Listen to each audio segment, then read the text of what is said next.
Hello students, तो आज की स्टूडियो में हम डिस्कशन करेंगे फाइनेंशियल अकाउंटिंग एंड ऑडिटिंग। आज हम इसका कंप्लीट डिस्कशन करने वाले। तो इस सब्जेक्ट की प्रिपरेशन स्टार्ट करने से पहले आज का वीडियो प्लीज एंड तक जरूर दिखेगा। आज हम सबसे पहले इसको जो पेपर पैटर्न है उसको लेकर बात करेंगे। उसके बाद हर एक क्वेश्चन के अंदर कौन सा चैप्टर आ रहा है, सबसे मेन कहाँ पर थियरिकल टॉपिक होगा, कहाँ पर प्रैक्टिकल सम्स कितने मार्क का हो सकता है, क्वेश्चन नंबर 5 में क्या पूछा जाएगा, और लास्ट में स्ट्रेटेजी और ऐसे कौन से 2 यूनिट जो सबसे ईजी रहेंगे जो हम कम टाइम में रेडी कर सकते हैं उसको लेकर भी डिस्कशन करने वाला। तो चलिए वीडियो को स्टार्ट करते हैं। है तो मुझे कमेंट कीजिएगा और रिक्वेस्ट है वीडियो को शेयर जरूर कीजिएगा। पेपर पढ़े तो आई होप आप सबको पता होगा। डायरेक्ट हम क्वेश्चन की बात कर लेते हैं। देखिए, जो मैं बात कर रहा हूं वो मैं पिछले ईयर के पेपर को ऑब्जर्व करके और मोस्ट ऑफ होने के जो चांसेस है इस जनरल ऑप्शन में उसको लेकर बात करूं, क्योंकि जनरल ऑप्शन होने की वजह से बाय चांस कहीं पर कोई क्वेश्चन में चेंजेस हो सकता है पैटर्न को लेकर। ठीक है, तो पहला क्वेश्चन जो हमारे यूनिट नंबर 1 में से आने वाला है जिसका नाम है इंडियन अकाउंटिंग स्टैंडर्ड भारतीय हिसाबी धोरण। तो देखा जाए प्रीवियस ईयर को ऑब्जर्व करते हुए सम्स भी पूछा गया और थियरी भी पूछा गया, और इस जनरल ऑप्शन के अंदर 20 मार्क को कैसे कवर कर सकता है। जहां तक मेरा कहना है कि सम्स होने की संभावना भी है, और मुझे लगता है कंपलसरी थियरी तो एक होगी ही। जिन स्टूडेंट्स को थियरी बेस इस एग्जाम को देना है वो लास्ट जरूर दिखे कहां पर थियरी आपको समझ में आएगा, और जो स्टूडेंट्स प्रैक्टिकल सम्स भी रेडी करना चाहते हो तो मैं उनको जरूर बताऊंगा कि प्रैक्टिकल सम्स कहां पर ईजी है। तो मेरा यहां पर कहना है कि सम्स और थियरी दोनों को इन्वॉल्व करके 20 मार्क कर सकता है, या फिर दोनों थियरी भी हो सकती है। सम्स मुझे लगता है डायरेक्ट 14 मार्क में एक बार पूछा गया, लेकिन डायरेक्ट उसको पूछकर इस यूनिट को वो कंप्लीट करना नहीं चाहेगा। वो जरूर चाहेगा कि थियरी बेस भी उसे पूछा जाए। तो होने के लिए याद रखिएगा, एक सम्स और एक थियरी, इस तरह से 2 क्वेश्चन हो सकते हैं, या दोनों थियरी इस तरह से हो सकती है। थियरी के लिए एमपी में आपको शॉर्टकट में कहना चाहूंगा कि 2018 और 19 में जो पूछे गए, और हो सके टाइम है तो 17 की भी थियरी देख लीजिएगा। इन थियरी के बाहर आपको नहीं देखने को मिलेगा। इन 3 ईयर की अगर थियरी आपने कर ली ना इस यूनिट के अंदर जो पूछी गई, उसमें से गारंटी आपको एक थियरी मिल ही जाएगी। तो थियरी के लिए बस प्रीवियस ईयर में जो पूछे हुए क्वेश्चन है वही रिपीट कर लीजिएगा। ठीक है, कम टाइम है इसके लिए, एक्स्ट्रा थियरी के लिए आपको जाना नहीं है। आई होप आपको क्लियर होगा। क्वेश्चन नंबर 1 लास्ट में स्ट्रेटेजी जरूर बताऊंगा, ये मोस्ट ऑफ होने के चांसेस है। ठीक है, क्वेश्चन 2 की बात करता हूँ, यूनिट नंबर 2 में से आने वाला। यहाँ पर क्या हो सकता है, देखिए मेरा जो कहना है कि यहाँ पर जो 20 मार्क को कवर कैसे करेगा, मोस्ट ऑफ चांस है कि वो टोटल सम्स के थ्रू कवर कर ले, क्योंकि यहाँ पर 20 मार्क में डायरेक्ट एक सम्स पूछने की संभावना ज्यादातर है।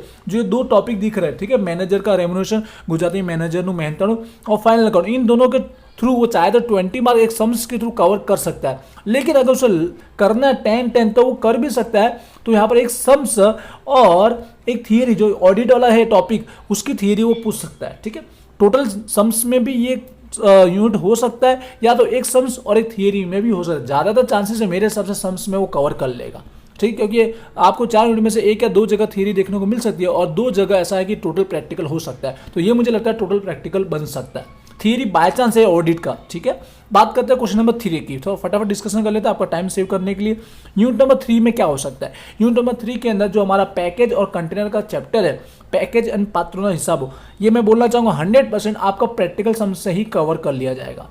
प्रैक्टिकल सम से ही, और डायरेक्ट एक सम्स, ठीक है, 10-10 वो करने के लिए कर सकता है, बट जहां तक टाइमिंग को देखकर वो 20 मार्क में कवर कर सकता है। अगर आप सम्स गिनोगे 10-10 पूछेगा तो भी आप दोनों सम्स कवर कर लोगे, होंगे तो दोनों सम्स ही होंगे, लेकिन 20 मार्क में डायरेक्ट वो एक पूछना चाहेगा। तो इस चैप्टर के अंदर प्रैक्टिकल सम्स रेडी करना है, जिसको ये चैप्टर रेडी करना है। एंड में जरूर बताऊंगा कौन से 2 यूनिट आपको करने चाहिए। पहले मार्किंग की बात कर लेते हैं और कहां पर कौन सा टॉपिक हो। ये प्रैक्टिकल सम्स के थ्रू आप क्वेश्चन नंबर 3 अटेम्प्ट कर सकते हो।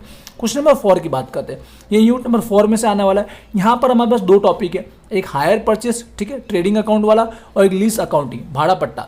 तो यहां पर मेरा कहना है कि 20 मार्क के अंदर अगर वो दोनों टॉपिक को पूछना चाहता है तो दोनों के लिए वो 10-10 मार्क कर लेगा।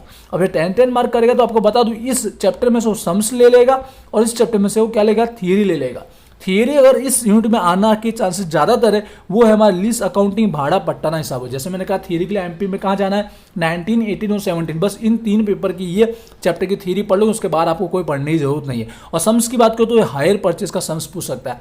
डायरेक्ट इसका 20 मार्क में कवर करना बहुत मुश्किल है, जहां तक है मेरा मानना है। इसके लिए इस चैप्टर में आपको एक थियरी देखने को मिल सकती है। जो स्टूडेंट्स को थियरी बेस पे जाना है उनको क्लियर हो रहा होगा कि कहाँ पर थियरी होने की संभावना है। ठीक है, अब बात कर लेते हैं पहले क्वेश्चन नंबर 5 की, फिर स्ट्रेटेजी को लेकर भी बात करेंगे। एंड तक जरूर देखिएगा। ऊपर के 4 क्वेश्चन आई होप आपको क्लियर हो गए, और मोस्ट ऑफ ऐसे होने के चांसेस है, बाय चांस कहीं पर चेंज हो भी सकता है। क्वेश्चन 5 की बात करें जहां पर आपको एमसीक्यू ही देखने को मिलेंगे। एमसीक्यू आपको हर एक यूनिट के रेडी करने, आपको पता है आपके बुक के अंदर लास्ट में एमसीक्यू दिए गए, वो एमसीक्यू करने के साथ साथ हो सके तो 19, 17, 18 के अगर एमसीक्यू भी आप सॉल्व कर सकते हो, आंसर है तो बहुत अच्छी बात है, क्योंकि कई बार उनमें से 5 एमसीक्यू तो आपको देखने को मिल ही जाते, रिपीट हो जाते हैं। पिछले जो पेपर के एमसीक्यू करने से ये फायदा जरूर होता है कि उसमें से रिपीट आपको देखने को मिलते ही। आपको पता है कि एक एमसीक्यू 2 मार्क का होने वाला है, आपको एग्जाम में 10 जितने एमसीक्यू दिए होंगे, आपको अटेम्प्ट कितने 5 एमसीक्यू ही करने रहते हैं और 5 प्रीवियस में से मिल जाते हैं। बट आपके पास नहीं है सॉल्यूशन, तो पिछले जो दिए गए हैं, ठीक है, एमसीक्यू बुक के पीछे वो हर एक यूनिट का कर लीजिएगा, ठीक है। इसके तो आपका क्वेश्चन 5 रेडी हो जाएगा। अब स्ट्रेटजी और आईएमपी को लेकर मैं बात कर लेता हूँ। देखिए, जैसे मैंने कहा, जिन स्टूडेंट्स को कोई भी सम्स नहीं आता, उनको लगता है पहले मुझे थियरी पढ़ना है, तो उनके अकॉर्डिंग बात कर लेता हूँ, फिर प्रैक्टिकल सम्स के अकॉर्डिंग भी बात करूंगा। तो थियरी के लिए फर्स्ट यूनिट अच्छा उनके लिए, ठीक है, चाहे सम्स भी आ जाए फिर भी वो थियरी यहाँ पर लिख सकते हैं। मेरे अकॉर्डिंग देखा जाए थियरी हो सकती है, तो थियरी रेडी कर लेना है, ठीक है। दूसरा यूनिट नंबर 4 के अंदर भी एक थियरी देखने को मिल सकती है, ठीक है, तो यहाँ पे भी वो थियरी के ऊपर जा सकता है। लेकिन जिन स्टूडेंट को सम्स के बेस पर भी जाना है, तो उनके लिए थियरी थोड़ा बहुत देख के जरूर जाना, उनको हेल्प रहेगी। और सम्स में सबसे इजी चैप्टर कौन सा है, वो मेरा है कहना यूनिट नंबर 3। सम्स के अकॉर्डिंग प्रैक्टिकल यूनिट नंबर 3 की ओर जा सकते हो, जहाँ पर डायरेक्ट 20 मार्क आपके कवर हो जाएंगे। और सम्स के लिए कुछ ज़्यादा हार्ड सम्स नहीं आते, 2 अकाउंट क्रिएट करने के लिए पूछे जाते हैं आपको, ठीक है। और ऑप्शन के रूप में ऐसा हो सकता है कि ऊपर के 2 अकाउंट अलग, नीचे 2 अकाउंट, आपको जो मेथड आती है वो पूछ सकते हो, क्योंकि इसके अंदर आई थिंक 3 मेथड है, तो ऊपर के 2 मेथड के अकॉर्डिंग आपको ऑप्शन में दिया जा सकता है, जिससे आप इजीली उस सम्स को सॉल्व कर सकते हो। सम्स को सॉल्व करने की तीनों मेथड होती है, उसमें हम अप्लाई कर सकते हैं। इसके लिए ये वाला चैप्टर आप सम्स के अंदर इलस्ट्रेशन सॉल्व कर लोगे 3 से 4, तो भी आपको एंट्री करना समझ में आ जाएगा। बाकी ये चैप्टर भी इजी है, लेकिन कम टाइम में अगर रेडी कर नहीं पाओगे, इसके लिए इस चैप्टर की ओर आप जा सकते हो, ठीक है। कंप्लीट प्रैक्टिकल, आई होप आपको प्रैक्टिकल सम्स को भी लेकर क्लियर हो चुका होगा। और थियरी की चेंज से मैंने बात की, क्वेश्चन नंबर 1, क्वेश्चन नंबर 4 के जा सकते हैं। यहाँ पे भी बाय चांस क्वेश्चन 2 में थियरी हो सकती है, अगर 20 मार्क में डायरेक्ट सम्स नहीं पूछा तो कुछ इस तरह से ऊपर के 4 क्वेश्चन रह सकते हैं। इस सब्जेक्ट में थोड़ा बाय चांस कहीं पे भी चेंज देखने को मिल सकता है, क्योंकि एक तो प्रैक्टिकल और एक थियरिकल दोनों इसमें इन्वॉल्व किया गया, इसलिए किसी भी यूनिट में डायरेक्ट प्रैक्टिकल 2 प्रैक्टिकल एक सम्स होकर वो कंप्लीट कर ले, या थियरी या सम्स कंप्लीट कर ले, बाई चांस कुछ चेंजेस हो सकता है, ठीक है। वहाँ पर नंबर 2 और 3 पूरे प्रैक्टिकल होने की चांसेस है, 1 और 4 सम्स और प्रैक्टिकल, सम्स और थियरी दोनों को मिलाकर हो सकता है, ठीक है। आई होप क्लियर हुआ होगा आपको ऊपर के 4 क्वेश्चन, क्वेश्चन नंबर 5 को लेकर। इसके बाद भी क्वेरी है तो मुझे कमेंट कीजिएगा। एग्जाम के लिए wish you all the best, thank you.